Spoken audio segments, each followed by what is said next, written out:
안녕하세요. 정진석입니다.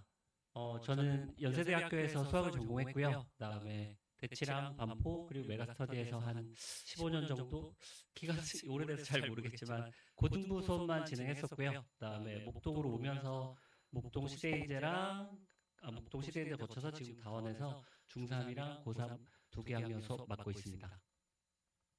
어, 원장님께서 말씀하셨듯이 저 설명회 이번에 없을 뻔했는데 또 하라고 하셔서 2주 전에도 제가 설명이 있었거든요. 그때는 수학 공부를 어떻게 할 것인가에 대해서 말씀드렸는데 2주 전에 했던 내용을 또 말씀드리기 좀 그럴 것 같아서 수학 학습에 관해서는 제가 저희 다음 주부터 11월 내내 개별로 학습 상담 받고 있거든요. 뭐 가시기 전에 데스크에 문의하시면 일정 개별로 잡아서 따로 상담하니까 그거 활용하시면 좋을 듯 하고요. 그다음에 그때는 사실 설명회 되게 주제 뭘로 얘기할까 되게 고민 되게 많이 했는데 고민하다가 나온 결과물이 이거밖에 없어서 사실 딱히 뭘 준비하지 못했어요. 자료를 준비하지 못했고요. 왜냐하면 사실 저는 수업을 준비하는 사람이지 설명회를 준비하는 사람이 아니거든요. 그리고 저는 지금 또 다음 주에 수능도 있고 아이들 수업 준비하는 게 더 바쁘기 때문에 설명회 자료를 만드는데 그렇게 공을 들이진 않았으니까 그 부분은 좀 양해해 주셨으면 좋겠고 궁금하신 점은 말씀드렸다시피 다음 주부터 제가 개별로 학습 상담하니까 그 시간 활용해 주시면 좋을 듯 해요. 그래서 제가 고민하다가 오늘 무슨 이야기를 할까. 어차피 학원 이제 고등학교 가기 전에 이제 3학년 때 어떤 학원들을 선택할지 어떤 수업을 선택할지 고민하실 것 같아서 일단 제 수업에 아, 단점들에 대해서 좀 말씀드리려고 해요. 원장님이 계셔서 사실은 좀 나가달라고 부탁드릴까도 하다가 수업의 단점은 뭐 장점과 단점 명확하게 있을 거예요. 제가 뭐 다 모두를 만족시켜줄 수는 없으니까요. 제 수업의 단점 뭐 첫 번째로 꼽자면 뭐가 있을까요? 일단 보강을 제가 하진 않습니다. 사실 제가 저 같은 경우에는 5시간 수업을 제가 다 이끌어 가거든요. 수업 준비 되게 많이 해야 돼요.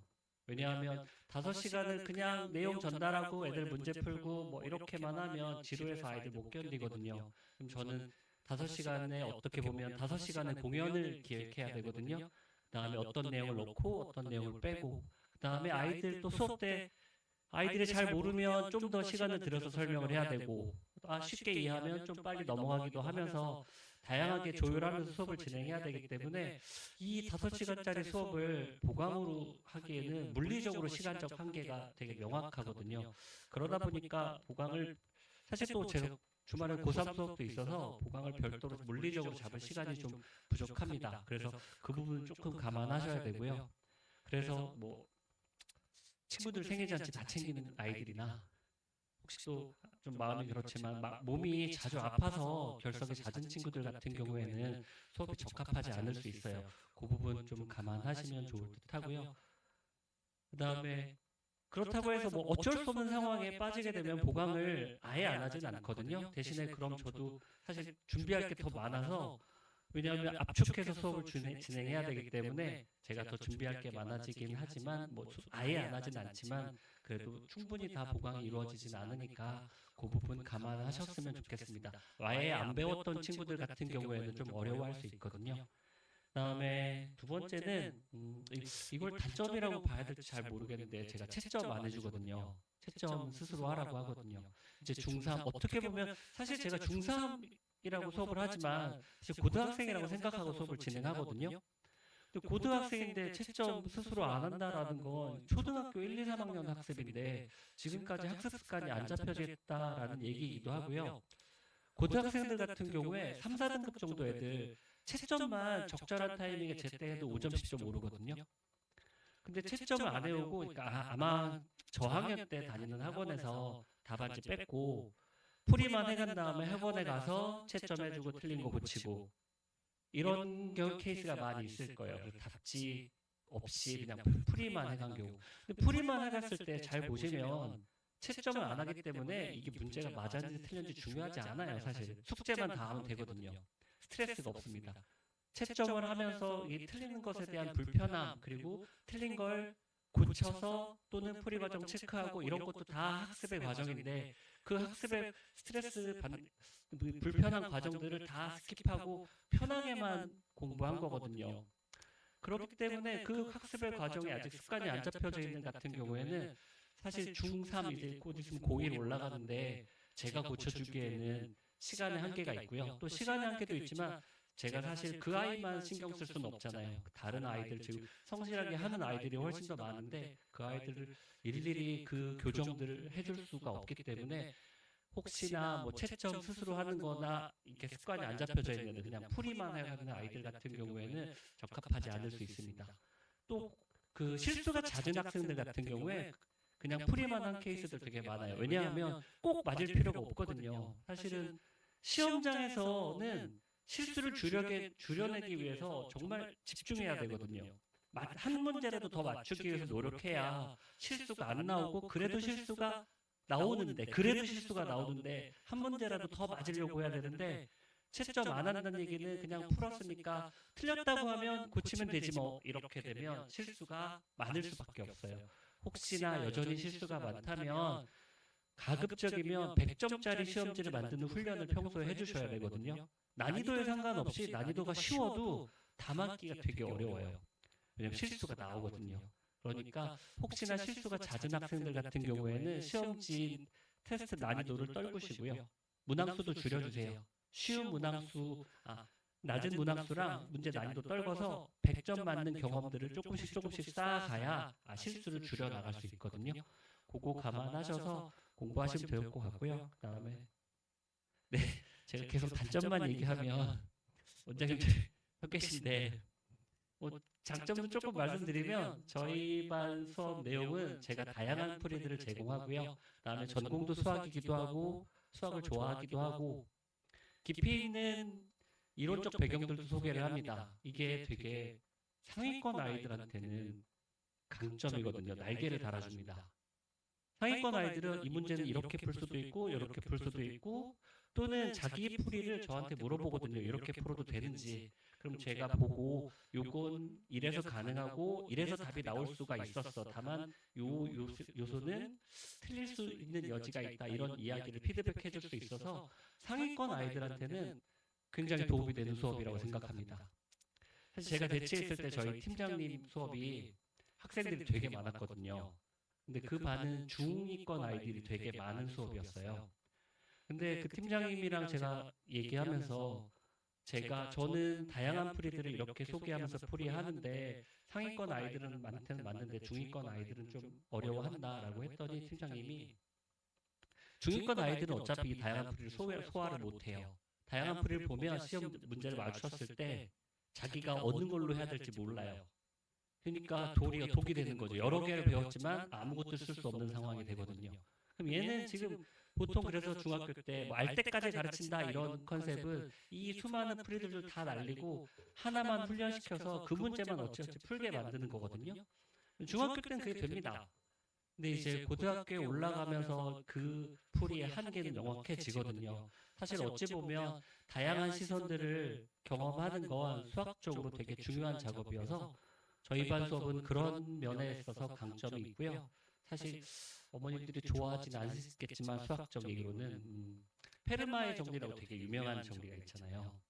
대수적인 식으로 이루어져 있긴 하지만 앤드류 와일즈가 그거 증명했을 때 원뿔곡선, 즉 기하적인 아이디어를 가지고 접근을 했거든요. 즉 대수와 기하는 별도가 아니에요. 같이 다닙니다. 대수 문제는 기하로도 볼 수 있고요. 기하 문제는 대수로도 볼 수 있어요. 특히 특징적인 게 삼각함수 같은 경우에 아이들이 많이 어려워하는데 삼각함수 문제 같은 경우에를 대수적으로 계산만 하면 굉장히 어려워지거든요. 근데 보시면 그게 원 위에 있는 점이고요. 이 점이 어떻게 움직이는지를 보면 조금 더 풀이가 짧아지고 계산이 쉬워집니다. 계산이 쉬워진다는 얘기는 실수가 줄어들 수 있는 여지가 된다는 얘기거든요. 고등학교 가서도 계산 틀렸어 라고 하는 케이스는 사실 풀이 전에 계산의 단계를 줄여내야 돼요. 실수할 수 있는 여지가 많아지면 많아질수록 계산 실수도 많아지거든요. 그래서 저희 반에서는 여러 가지 시선들을 가지고 공부할 수 있는 장점이 있으니까 어느 정도 수학적인 아이디어가 있는 친구들 같은 경우에는 정말 날개를 달아줄 수 있는 수업이라고 생각합니다. 좀 뜬금없긴 하지만 요즘에 학생들 쉬는 시간에 휴대폰 가지고 게임하는 거 잠깐 보니까 요즘에는 브롤스타즈에서 카피바라고로 바뀌었더라고요. 카피바라고 같은 게임 옆에서 이렇게 쭉 지켜보니까 각 단계별로 선택을 합니다. 그리고 선택해서 뭐 실패할 수도 있고 성공할 수도 있고요. 근데 실패하면 아이들이 거기서 그냥 그만두는 게 아니라 또 여러 가지 고민하면서 이 스테이지를 어떻게 깰까 고민하면서 계속 가거든요. 되게 재밌게 해요, 아이들이. 왜 재밌냐면 제가 봤을 때는 본인이 선택했거든요. 선택하고 피드백도 바로바로 오고 실패하더라도 본인이 선택한 거기 때문에 다시 재밌게 계속 도전할 수 있고요. 그래서 저희 반은 사실 저도 제 스스로도 삶에서 모든 갈림길에서 스스로 선택할 수 있어야 된다라고 생각하는 게 제 뭐랄까 철학이거든요. 그러니까 아이들한테 풀이를 쓰게 하고 싶으면 저는 강제로 풀이를 쓰라라고 하는 타입은 아니고요. 풀이를 쓰게 하고 싶으면 제가 사실 연습장 만들어 주거든요. 어떤 친구가 지난번에 카리나로 만들어 달라고 해서 제가 카리나 표지로 연습장을 만들어 줬는데 이런 연습장을 만들어 주는 편이지 그걸 강제로 써라라고 하지 않아요. 연습장을 쓰건 아니건 그건 본인이 선택할 거예요, 아마. 다만 조금 더 이쪽으로 갈 수 있도록 유도하면서 수업을 진행하고요. 어, 아마 사실 이게 어머님들께서 아이들 풀이 쓰는 것에 대해서도 신경 많이 쓰시는데 유명한 수학자 중에 갈로아는 별로 안 썼어요.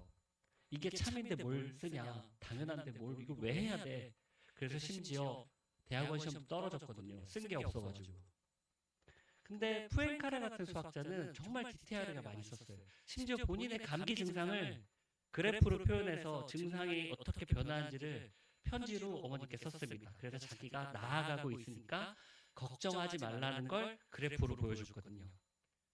그러니까 다양한 길이 있기 때문에 사실 지능도 각기 다른 방식으로 생각을 하겠지만 한 20살 정도 되면 어찌됐건 비슷한 경지에 이르러거든요. 그러니까 아이들 각자의 학습 방법을 제가 강제로 바꾸진 않고요. 사실 이제 중3, 고1 되면 극단적으로 바뀌지는 않아요. 거기서 조금씩 조금씩 수정해 가서 학습 방법을 자리 잡아가야 하는 거니까 저는 그렇게 자리 잡아갈 수 있도록 가이드라인들을 알려주고 제시하고 있습니다. 제가 어떻게 보면 충분히 본인들의 꿈을 이룰 수 있는 조력자가 되고 있거든요. 저는 끌고 간다라기보다는 뒤에서 밀어주는 수업을 진행하고 있으니까 아이들의 성향들을 보시고 수업을 선택하시면 좋을 듯 합니다. 저는 이만 마치겠습니다. 감사합니다.